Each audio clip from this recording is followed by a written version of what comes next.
स्पर्धा परीक्षेची तयारी करणाऱ्या सर्व विद्यार्थी बांधवांचं स्वागत आहे.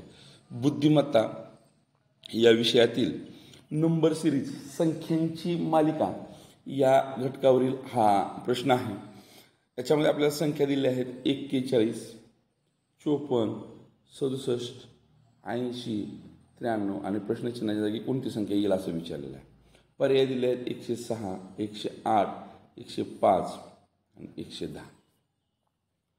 संख्या मालिकेचं निरीक्षण करता संख्या मालिका आपल्याला प्रथम दर्शनास दिसते की ती वाढत चाललेली आहे. मग वाढत चाललेले आहे हे लक्षात आल्यावर आपण पहिल्या दोन संख्येमधील फरक बघू. 41 आणि 54 यांच्यामध्ये आपल्याला फरक दिसतोय 13चा.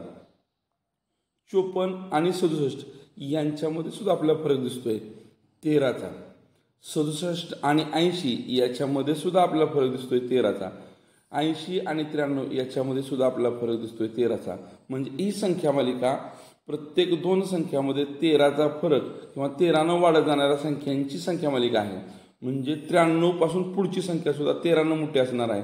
93 मध्ये जर आपण 13 अधिक केले तर 106 आपलं उत्तर येते आणि दिलेल्या पर्यायामध्ये आपल्याला 106 हा पर्याय 1 नंबरला किंवा ए ह्या क्रमांकाने दर्शवलेला आहे. म्हणून या प्रश्नाचं उत्तर ए हा पर्याय येणार.